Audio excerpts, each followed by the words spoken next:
23장입니다.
내가 여호와를 항상 송축하며 내 입술로 항상 주를 찬양하리이다. 내 영혼이 여호와를 자랑하리니 곤고한 자들이 이를 듣고 기뻐하리로다. 나와 함께 여호와를 광대하시다 하며 함께 그의 이름을 높이세. 내가 여호와께 간구하며 내게 응답하시고 내 모든 두려움에서 나를 건지셨도다. 너희 성도들아, 여호와를 경외하라. 그를 경외하는 자에게는 부족함이 없도다. 젊은 사자는 궁핍하여 줄일지라도 여호와를 찾는 자는 모든 좋은 것에 부족함이 없으리로다. 아멘. 사도신경으로 신앙 고백드립니다. 나는 전능하신 아버지 하나님 천지의 창조주를 믿습니다. 나는 그의 유일하신 아들 우리 주 예수 그리스도를 믿습니다. 그는 성령으로 잉태되어 동정녀 마리아에게서 나시고 본디오 빌라도에게 고난을 받아 십자가에 못 박혀 죽으시고 장사된 지 사흘 만에 죽은 자 가운데서 다시 살아나셨으며 하늘에 오르시어 전능하신 아버지 하나님 우편에 앉아 계시다가 거기로부터 살아있는 자와 죽은 자를 심판하러 오십니다. 나는 성령을 믿으며 거룩한 공교회와 성도의 교제와 죄를 용서받는 것과 몸의 부활과 영생을 믿습니다. 아멘. 교동문 25번입니다.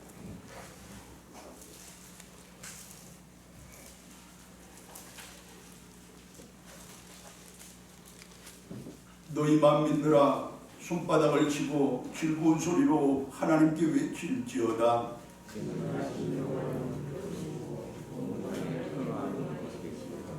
여호와께 만민을 우리에게, 나라들을 우리 발 아래에 복종하게 하시며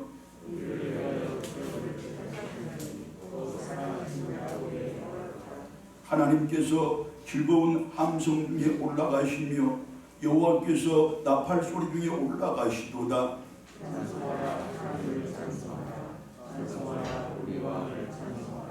하나님은 온 땅의 왕이심이라 지혜이시로 찬송할지어다.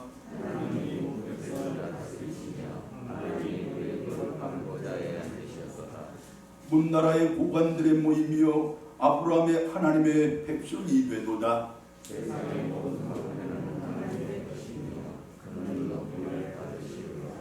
아멘. 323장 찬송 같이 부릅니다.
우리가 한 마음으로 기도드립니다.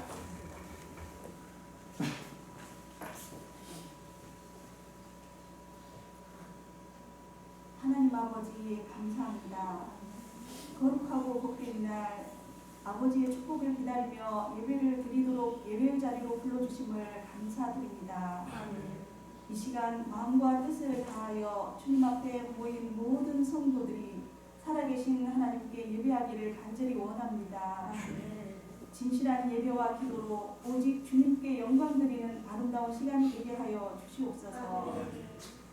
갈급한 우리들의 심령에 영육의 강건함과 평안함의 복도 채워 주시옵소서. 병든 자에게는 치유의 은혜를 부어주시고 믿음이 약한 자에게는 믿음 약함을 탓하지 마시고 주님의 사랑으로 강하고 담대함으로 축복하여 주시옵소서. 여러 가지 새로운 계획을 가지고 시작했지만 게으름과 나태함으로 자꾸만 흩어져가는 우리들의 심령을 굳게 잡아주시고 크신 능력으로 다시금 새롭게 하여 주셔서 맡은 바 우리들의 사명을 잘 감당하며 살아가게 도와주시옵소서. 조금 더 주님의 일을 귀하게 여기며 주님의 일로 분주해지는 우리가 되게 하여 주시옵소서. 계절적인 날씨로 인하여 신앙생활에 게을러지기 쉬운 가운데 있사오니 더욱 열심히 있는 신앙생활이 이루어질 수 있도록 힘 주시옵소서. 성도의 공문을 잘 지켜 우리들의 삶이 주님께 드려지는 귀한 예배 삶이 될 수 있도록 인도하여 주시길 원합니다. 감사와 찬양이 이루어지는 입술 되게 하시고 하나님의 선한 계획에 날마다 쓰임받을 수 있도록 기도하는 우리 모두가 되게 하여 주시옵소서. 찬양으로 반주로 또 교회를 꾸미는 일로 또 전도와 촬영으로 봉사하고 예배를 위해 여러 가지로 수고하는 손길에 하나님의 특별한 은혜와 사랑이 넘치게 하여 주시옵소서. 말씀을 대언하시는 목사님을 축복하여 주시고 또 목사님을 통하여 주시는 귀한 말씀이 세상을 이기며 즐거움과 기쁨으로 또 맡은 바 직분을 잘 감당해내는 모든 성도들이 될 수 있도록 성령의 은혜를 가득 채워 주시옵소서. 주님의 임재하심을 믿으며 우리를 위하여 십자가를 지신 예수 그리스도 이름으로 기도드리옵나이다. 아멘.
하나님의 말씀 디모데전서 1장 12절의 말씀과 고린도전서 4장 12절의 말씀을 제가 받들어 봉독합니다. 나를 능하게 하신 그리스도 예수 우리 주께 내가 감사함은 나를 충성되이 여겨 내게 직분을 맡기시니 그리고 맡은 자들에게 구할 것은 충성이니라. 아멘. 두서도 없고 맥락도 없지만 그러나 주제만큼은 아주 선명하고 뚜렷한 한 가지 이야기로부터 오늘 말씀을 시작하겠습니다. 그리고 이 본문의 말씀은 여러 가지 형태로 여러 번 이미 선포된 말씀이지만 그러나 주제에 맞추어서 세밀한 각색과 첨삭을 거쳤음을 먼저 알려드립니다. 여러분, 작금의 이 세상에서 가장 값싼 것이 무엇이고 가장 흔한 것이 무엇입니까? 어느덧 가장 값싼 것도 그렇고 마침내 가장 흔한 것도 마찬가지로 사랑이 되어버린 이 세상입니다. 그리고 값싸지고 흔해지니까 이제는 그 종류까지 다양해졌습니다. 너무 뜨거워서 가슴이 온통 까맣게 타버렸다는 사람, 너무 차가워서 인생은 물론 꿈과 소망조차도 꽁꽁 얼어버렸다는 사람, 너무 갑자기 찾아온 느닷없는 일이라 오히려 도망을 치기에 급급했다는 사람, 너무 오래 기다려서 이제 눈이 멀고 귀가 막히고 입이 닫혀버렸다는 사람, 거기에다가 한 번도 쉰 적이 없고 잠시도 그친 적이 없어서 고단하고 피곤하다는 사람, 어디 그뿐입니까? 눈물뿐이고 한숨뿐인 쓰디쓴 사랑도 있지만 온통 장밋빛에다 솜사탕 같은 달콤한 사랑도 있습니다. 받고 또 받아도 허기진 사랑도 있고 주고 또 주어도 배부른 사랑도 있습니다. 자, 그런데 그 흔하고 값싼 사랑에도 문제가 있다는 것입니다. 그처럼 값싸고 그처럼 흔한 것이 사랑이지만 그렇게 사랑이 넘쳐나는 이 시대와 사회를 살아가는 우리들이지만, 그러나 그 값싸고 흔한 사랑마저도 한 번도 해보지 못한 사람들이 많다는 것입니다. 세상에 그런 사랑이 있는지조차도 모르고 살아가는 사람들이 많다는 것입니다. 사랑의 홍수 속에서 사랑에 목말라며 살아가는 사람들이 얼마든지 많고 많은 우리 사는 이 세상이라는 말씀입니다. 저 어떻습니까, 여러분?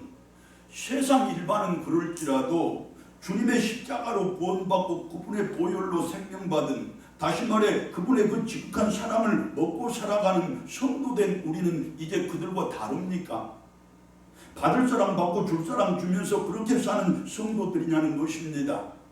구원받은 성도들의 최고의 덕목이라고 할 수 있는 그 사랑 잘 하면서 살아가는 성도들이냐는 물음입니다. 성장하고 성숙해가는 그것을 사람에다 대입을 하면 어른이 되어간다는 뜻일진데, 그렇다면 여러분들이 생각하는 어른은 무엇이고 어떤 것입니까? 나이 먹은 나무의 나이테가 단단해지듯이 마음이 그처럼 단단해지면 그것이 어른입니까? 뿌리 깊은 나무가 웬만한 바람에는 흔들리지 않고 넘어지지 않듯이 어지간한 일에는 쉽사리 넘어지지 않고 울지 않으면 그때가 어른인 것입니까? 그러나 여러분, 어디 그렇던가요? 여린 마음을 아무리 따져봐도, 연약한 두 다리에 아무리 힘을 주어도, 그렇게 아무리 참고 버텼어도 결국 괜찮지 않았고 상처받았고 아프고 또 괴로웠던 것이 우리들의 축적된 인생의 경험 아닙니까? 참고 또 견디는 것만으로 어른이 아니라는 말씀입니다. 버티고 또 책임지는 그것만으로는 결코 어른이 될 수 없다는 말씀입니다. 그러면 무엇으로 어떻게 어른이 되는 것입니까? 내 것이라고, 그렇게 언제나 내 곁에 머물러 있을 것이라고 생각했던 그것들을 하나씩 내려놓고 덜어내고 떠나보내는 그것에서부터 어른이 시작됩니다. 그리고 나 말고 남에게도 관심을 두고, 그처럼 앞만 보고 가지 말고 옆으로도 눈을 돌려 살피고 뒤돌아서서 기다려줄 줄도 아는 그것으로 어른이 완성되는 것입니다. 결국 나를 성장시키고 성숙시켜서 괜찮지 않아도 또 상처받아도 그러나 살아내어서 어른이 되게 하는 그것은 다름 아닌 사랑이라는 말씀입니다. 다만 그 사랑이 내 가슴을 태우고 내 인생을 올리는 거기에서 머물지 말고, 그처럼 값싸고 흔한 그 사랑에서 멈추지 말고 다른 이들의 눈물도 닦아주고 그들의 등도 두드려주며 그렇게 그들이 다시 일어나 걸을 수 있도록 위로하며 격려하고 도와주는 거기까지 이르러야 한다는 것입니다. 맞습니다. 우리의 인격과 신앙을 성장시키고 성숙시켜서 우리로 인생의 어른이 되게 하고 신앙의 어른이 되게 하는 그것은 사랑입니다. 그리고 그 사랑은 언제나 세 방향으로 향하는 화살인데, 첫째는 하나님으로서 충성이고, 둘째는 타인들로서 섬김이며, 셋째는 자기 자신으로서 성실함입니다. 이제 본격적으로 사랑을 출발하는 우리들이 되어볼 것인데, 이 시간에는 그 방향을 하나님께로만, 다시 말해 충성에만 한정하겠습니다. 구약성경 느헤미야 9장 7절과 8절 말씀이 이렇습니다. 주는 여호와 하나님이라 옛적에 아브라함을 택하시고 갈대아 우르에서 인도해 내시고 아브라함이라는 이름을 주시고 그의 마음이 주 앞에서 충성됨을 보시고 그와 더불어 언약을 세우사 가나안 족속과 헷 족속과 아모리 족속과 브리스 족속과 여부스 족속과 기르가스 족속의 땅을 그의 세게 주리라 하시더니 그 말씀대로 이루셨사오매 주는 의로우심이로소이다. 하나님은 태초에 천지를 창조하신 분이시고 인류의 역사를 홀로 섭리하시며 주관하신 분이시며 또한 구원의 역사를 오직 당신의 뜻과 계획 가운데서 이루어 가시는 분이라는 것입니다. 그리고 중요한 것은 그 하나님께서 저 옛날 우리의 믿음의 주상 아브라함에게 그리하셨던 것처럼 오늘을 성도로 살아가는 우리들에게도 마찬가지로 복을 주시고 은혜를 베풀어 주셨는데 그것이 무엇이냐? 세상 가운데서 우리들을 택하고 부르셔서 성도라는 거룩한 이름을 주셨다는 것입니다. 더하여 우리의 인생과 삶의 필요를 전부 채우시고 더하셨으면 물론이고 구원의 전 과정도 친히 주관하시고 섭리하셔서 우리들로 천국 백성이 되는 그 귀한 복을 받게 하시고 영생까지도 누리는 은혜를 주셨다는 것입니다. 더욱 중요한 사실은 그처럼 홀로 주관하시며 섭리하시는 인류 역사도 그렇고 오직 당신의 뜻과 계획 가운데서 이루어가시는 구원의 역사도 마찬가지로 그 일을 이루어가는 과정 속에서는 반드시 당신께서 택하시고 부르신 사람들을 동참시키시는데 그들이 바로 지금 여기에 우리들이라는 것입니다. 그렇습니다. 하나님께서는 지금 여기에 우리들을 특별하게 택하시고 부르셔서 당신의 그 위대한 역사에 동참을 시켜주셨는데 그럼 우리의 무엇을 보시고 우리에게 무슨 특별한 것이 있어서 우리들을 택해 주시고 동참시켜 주신 것입니까? 다름 아닌 우리의 당신에 대한 사랑을 즉 충성됨을 보셨기 때문입니다. 그의 마음이 주 앞에서 충성됨을 보시고 본문 중에 신약성경 디모데전서 1장 12절의 말씀이 이렇습니다. 나를 능하게 하신 그리스도 예수 우리 주께 내가 감사함은 나를 충성되이 여겨 내게 직분을 맡기시니라. 우리가 잘 아는 그대로 나를 사랑하시고 우리를 사랑하사 나와 우리를 위하여 기꺼이 죽음의 십자가를 지셨던 예수님이십니다. 자기를 위해서는 단 한 번도 기적을 행하지 않았던 그분이 그러나 우리의 기쁨을 위해서라면 우리의 배부름을 위해서라면 우리의 병을 고쳐주기 위해서라면 즉 우리에게 하나님의 나라를 주시고자 하셔서 망설임 없이 기적을 베풀어 주시는 분이십니다. 그처럼 우리를 사랑하시는 그분이 우리를 직분자들로 선택해 주셨다는 것입니다. 즉 이 세상에서 당신의 뜻을 이루고 당신의 계획을 펼치시는데 이 세상이나 하나님의 나라를 건설하는데 쓰임받을 하나님 나라의 역군들로 우리들을 선택해 주셨는데 그 이유도 단 한 가지 우리를 충성되이 여기셨기 때문이라는 것입니다. 보십시오 여러분, 나를 사랑하사 나를 당신의 위대한 역사에 동참시켜 주신 하나님께서도 또한 나를 사랑하사 당신의 전부를 나를 위해 베풀어 주셨으되 우리를 당신의 직분자들로 곧 천국의 역군들로 세워주신 그 예수님께서도 오직 한 가지 우리의 충성됨만을 보셨다는 것입니다. 결국 하나님께서 그리고 우리 주님께서 우리에게 가장 바라시는 원하시며 기대하는 그것이 무엇이냐? 충성이라는 말씀입니다. 본문 고린도전서 4장 2절의 말씀입니다. 맡은 자들에게 구할 것은 충성이니라. 할렐루야. 그렇다면 여러분, 주님의 이와 같은 놀라운 사랑을 입은 우리들로서 그분께 그와 같이 풍성한 복과 은혜를 받은 우리 성도들인데 세상의 다른 것들은 다 몰라도 인간의 다른 일들은 다 몰라도 그 충성만큼은 잘 해내는 우리들이 되어야 맞지 않겠습니까? 그리고 아무리 따져봐도 하나님께 충성하지 않을 이유도 충성하지 못할 이유도 전혀 없는 우리들입니다. 아니 주님께 충성해야 할 그 이유가 많고 넘쳐나는 우리들의 삶이고 인생 아닙니까? 이제 충성함으로 하나님께서 바라시는 사람이 되고 우리 주님께서 원하는 사람들이 되어야 할 것인데 그렇게 하나님의 진정한 자녀가 되고 예수님의 참된 제자가 되는 우리들이어야 하는데 그렇다면 그분들이 그토록 바라고 원하는 그 충성이라는 것이 도대체 무엇이고 어떤 것입니까? 사실 지금껏 충성에 관해서 들었던 말씀이 몇 번이고 충성을 위해서 드렸던 기도가 몇 번인데 그 충성을 모르는 분들 우리 가운데 누가 있겠습니까? 다 알고 있고 전부 알고 있고 자세히 알고 있는 우리들입니다. 하지만 하나님께서 오늘 이 시간을 통하여 또 같은 말씀을 다시 주시는 이유가 있을 것인데 그것이 무엇입니까?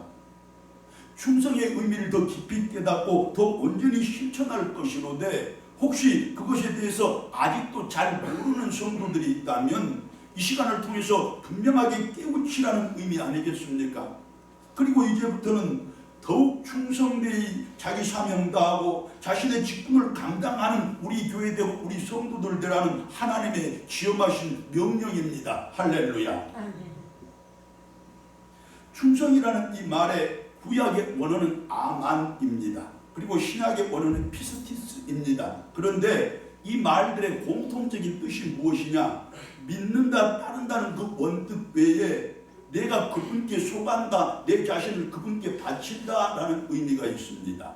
즉 충성한다는 것은 나는 하나님을 완전히 믿습니다라는 그 신앙 고백의 바탕 위에서 나는 살아도 하나님을 위해서 살고 죽어도 하나님을 위해서 죽겠다는 그 마음과 자세로 살아가는 것이고, 더해서 나는 사나 죽으나 하나님의 것이라는 그 사실을 인정하는 것입니다. 한마디로 나는 하나님께만 속한 사람이 되겠습니다. 그렇게 하나님의 뜻과 계획대로만 살아가겠습니다. 그것이 바로 충성이라는 말씀입니다.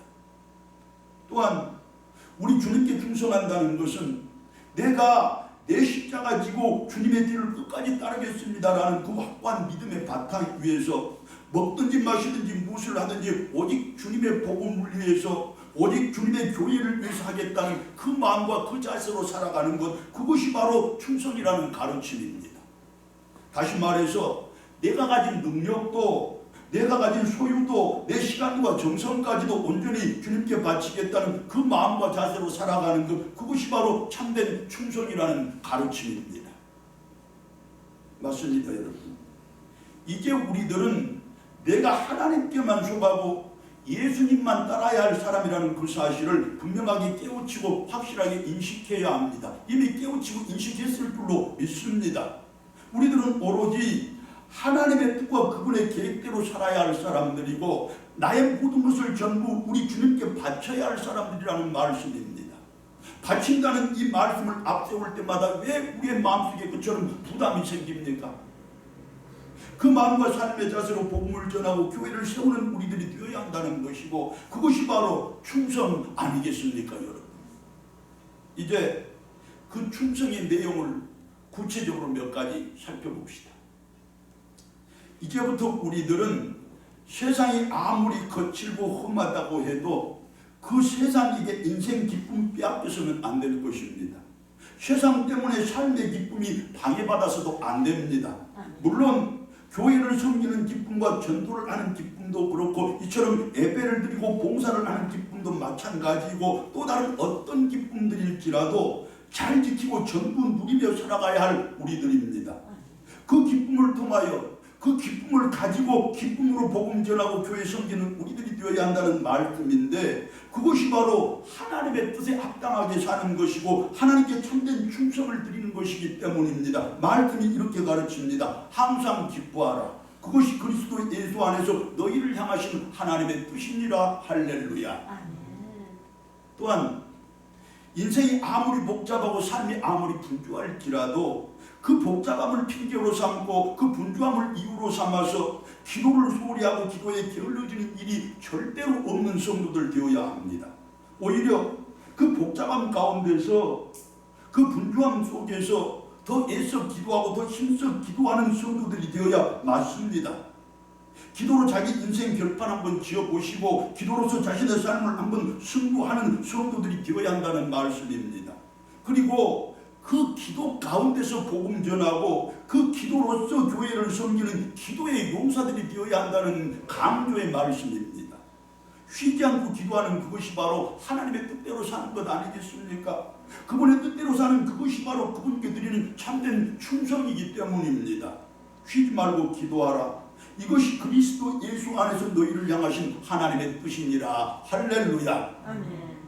그리고 세상은 비록 우리를 배반할지라도 인생은 비록 우리를 속일지라도 그러나 배반하는 그 세상 때문에, 속이는 그 인생 때문에 감사를 잃어버리고 그것을 잊어버려서도 안 된다는 것입니다. 감사는 세상이 주는 것 아니고 인생이 주는 것이 아니라 하나님께서 주시는 것임을 잘 깨달아서, 그리고 감사는 또 다른 감사를 본다는 그 감사의 원칙을 분명하게 확인하셔서 세상과는 상관없이 내 인생과는 별도로 오직 하나님으로 말미암아 감사할 줄 아는 우리들이 되어야 한다는 뜻입니다. 범사에 감사하는 성도들이 되어야 한다는 것인데, 그 감사로서 복음 전하고 교회를 섬겨야 할 우리들입니다. 여러분, 범사에 감사는 그것이야말로 가장 굳게 하나님의 뜻대로 사는 것이고, 그것이 바로 진정한 충성을 그분께 바치는 것 아니겠습니까? 범사에 감사하라. 그것이 그리스도 예수 안에서 너희를 향하신 하나님의 뜻이니라. 다시 한번 할렐루야. 아멘. 여러분, 이제 이처럼 항상 기뻐하며 살아갑시다. 쉬지 말고 기도하는 성도들 됩시다. 범사에 감사하는 우리들의 삶이 되기를 바랍니다. 그리고 그 기쁨과 기도와 감사로 교회도 섬기고 전도도 합시다. 비로소 하나님의 뜻에 합당하게 살아가는 우리들 될 것이고, 하나님께 참되게 충성하는 성도들이 될 것입니다. 그렇게 하나님의 뜻에 합당하게 살아가는 사람들이 받을 복을, 그분께 충성하는 사람들이 누릴 모든 은혜를 다 받고 전부 누리는 우리들 될 것으로 확신합니다. 이 땅에서 가장 잘되고 잘 사는 내가 되고 우리 자녀들 될 줄로 믿습니다. 할렐루야. 아멘. 충성되기 위해서는 그 방법이 옳아야 합니다. 다시 말하면 성경의 가르침을 쫓아야 한다는 뜻인데, 성경이 이렇게 충성하라고 우리들을 가르칩니다.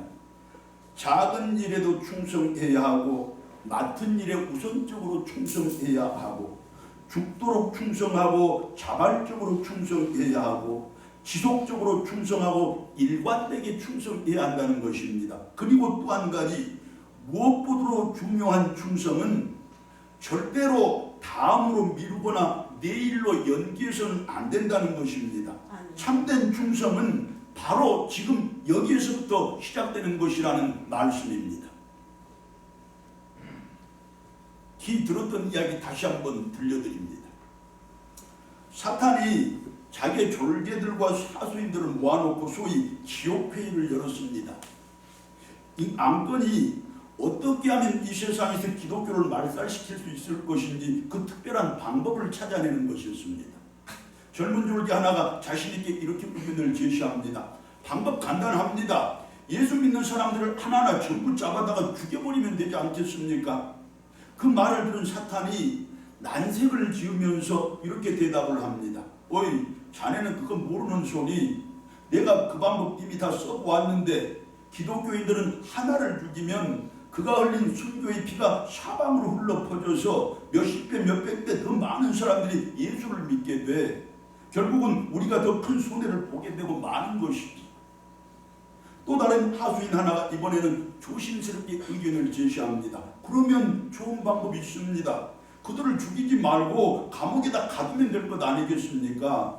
감옥에다 가둬두면 죽이지 않았으니 순교의 피도 흐르지 않을 것이고, 또한 전도도 할 수 없지, 서로 교대도 할 수 없지, 끝내 그들이 저절로 망해가지 않겠습니까? 사탄이 매우 실망한 목소리로 또 대답을 합니다. 그것도 자네가 그것들을 모르고 하는 말이야. 그 방법도 내가 이미 써보았으나 실패한 방법이지. 그들을 잡아다가 감옥에다 가뒀더니 그들이 소리를 앞에서 함께 기도를 하는 거야. 그런데 그것이 무슨 영문인지 그때 갑자기 감옥의 터가 흔들리고 문짝이 다 부서져 나가는 것을 보게 되었지. 그리고 그들은 가만히 있는데 감옥 문을 지키는 우리 졸개들만 다 도망을 쳐버려서 그때도 우리들만 크게 낭패를 당하고 말지 않았겠어. 그렇게 여러 가지 방법들이 논의되었으나 전부 소용없다는 것을 확인하고서 사탄과 그 졸개들이 이제 크게 낙담을 하고 있을 때 경험 많은 고참 졸개 하나가 앞으로 나섭니다. 그리고 이 방법만큼은 틀림없이 성공할 것이라고 장담을 하면서 말을 꺼냅니다. 사탄이여, 기독교를 말살시키는 방법은 아주 간단합니다. 교회를 넘어지게 하고 쓰러지게 하는 방법, 그거 쉽습니다. 그들에게 마음껏 전도하라고 하십시오. 그들에게 실컷 교제도 하라고 하십시오. 어디 전도와 교제뿐이겠습니까? 예배도 자기들 좋을 대로 다 드리게 하고, 기도도 성경 공부도 사회를 위한 봉사도 또한 교회를 섬기고 복음에 헌신하는 그 일들까지도 자기들이 원하는 대로 얼마든지 해도 좋다고 허락을 하십시오. 그런데 한 가지, 다만 한 가지, 모든 일을 오늘은 바쁘니까 내일로 미루라고 그렇게 말하십시오. 다시 말해서 그들에게 그 모든 일들을 다음으로 미루라고 그렇게 말하라는 것입니다. 그렇습니다, 여러분. 지금까지 이 땅의 교회가 수없이 무너지고 수많은 성도들이 실족을 했던 이유가 무엇입니까? 신앙의 박해와 삶의 고난 때문 아니었습니다. 열악한 교회 환경과 불편한 예배 조건 때문도 아니었습니다. 한 가지가 있는데, 기도와 전도를, 예배와 성도의 교제를, 섬김과 헌신을, 그리고 또 다른 모든 신앙의 덕목들도 마찬가지로 지금은 힘들고 어려우니까, 또한 오늘은 복잡하고 분주하니까 다음으로 미루고 내일로 미루자고 했던 그 나약한 나태함, 그리고 그 어리석고 미련한 게으름 때문이었던 것입니다. 여러분, 결국 사탄의 그 괴계에 수많은 교회와 성도들이 보기 좋게 당한 것이라는 말씀 아니겠습니까? 이제 우리는 충성에 대한 바른 이해와 그것에 대한 각오와 다짐을 새롭게 해서 올바른 충성을 통해서 내 신앙을 바르게 세우고 우리 교회를 더 튼튼히 세우되 하나님의 진정한 자녀들로, 예수님의 참된 제자들로 거듭 태어나야 한다는 말씀입니다. 맞습니다, 여러분. 오늘의 우리를 택하시고 부르신 하나님께서는 지금 우리들을 부르신 것입니다. 오늘 우리를 부르신 것입니다. 그리고 바로 여기라는 현재의 내 삶의 자리에서 나를 부르신 것입니다. 결국 지금의 이 모습 이대로의 내 존재를 포함한 지금 내가 가진 모든 것을 지금 바로 여기에서 요구하시는 하나님이시라는 말씀입니다. 지금의 내 바쁜 시간을 요구하시고, 지금의 내 부족한 물질을 요구하시고, 지금의 내 병들고 연약한 그 육신을 요구하시고, 지금의 내 복잡하고 분주한 내 삶을 요구하시는 하나님이시라는 말씀입니다. 그리고 하나님의 그 요구에 순종으로 응답하는 바로 그것이 참된 충성이라는 가르침 아닙니까? 여러분, 교회를 섬기고 복음에 헌신하기로 결단하셨습니까? 전도 계획하고 봉사를 마음 먹었습니까? 그 밖에도 중보기도를 작정했을 수도 있고 성도의 교제를 결심했을 수도 있는 여러분들입니다. 그렇다면 이제 그 계획과 그 작정과 그 결심을 절대로 내일로 미루거나 다음으로 연기하지 마시기 바랍니다. 바로 오늘, 아니 바로 지금부터 시작을 하시기 바랍니다. 그것이 참된 충성이고, 그 충성이 있어야 비로소 내 계획과 작전과 결심을 성공적으로 이룰 수가 있는 것입니다.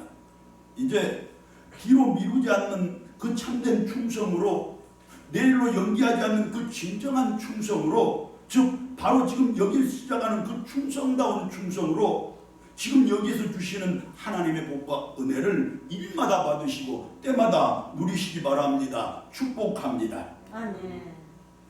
성경은 충성된 자들에게 풍성한 복까지도 약속을 해주십니다.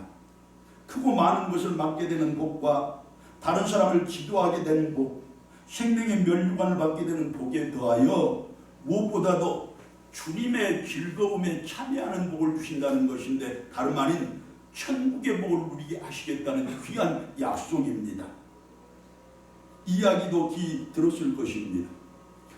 뉴욕을 출발하여 멀리 아프리카를 돌아서 다시 뉴욕으로 돌아가는 배 안에 노년의 선교사 한 분이 타고 있었습니다.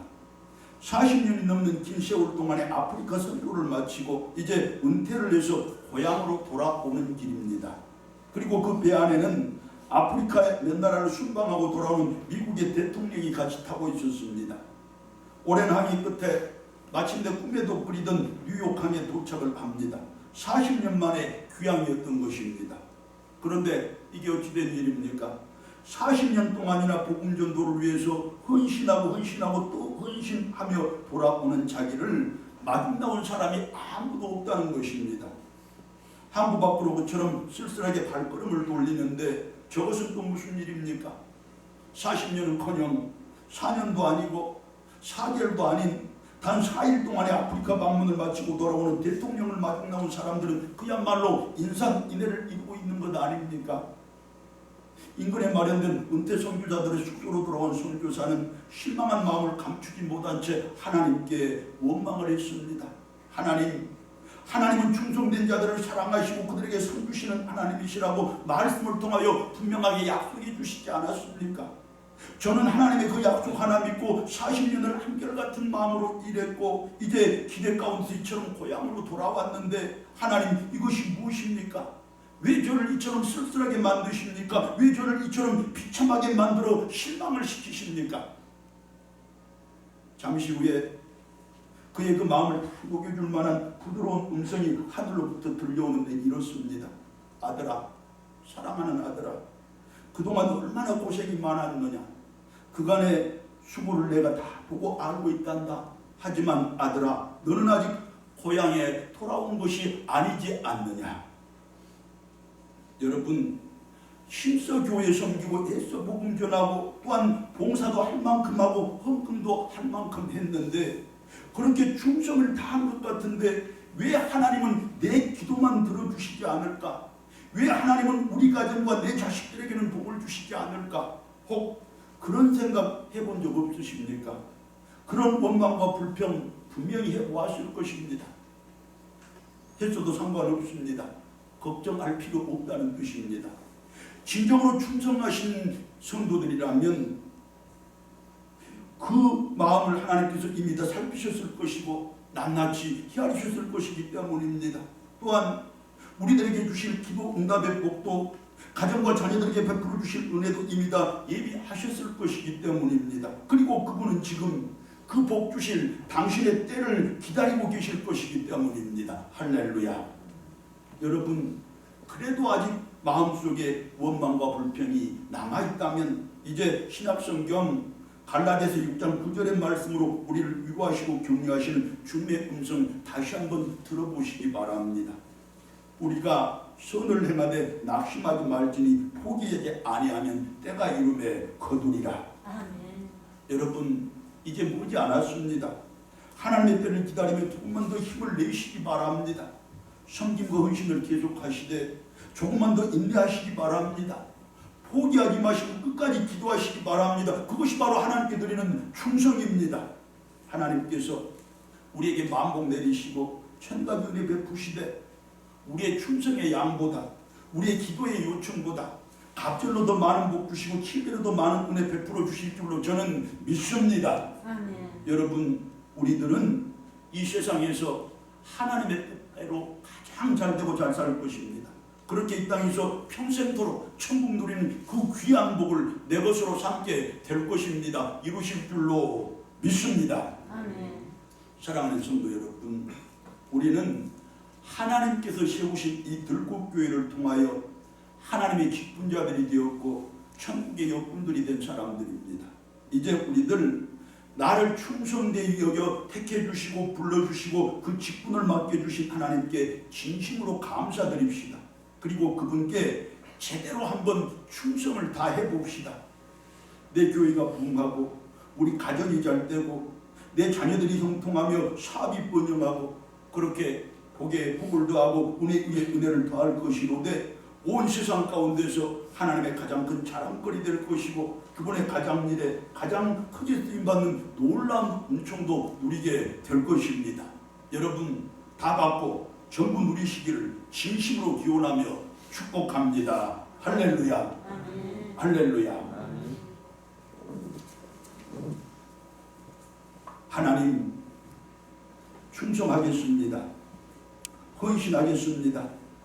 섬김을 다하겠습니다.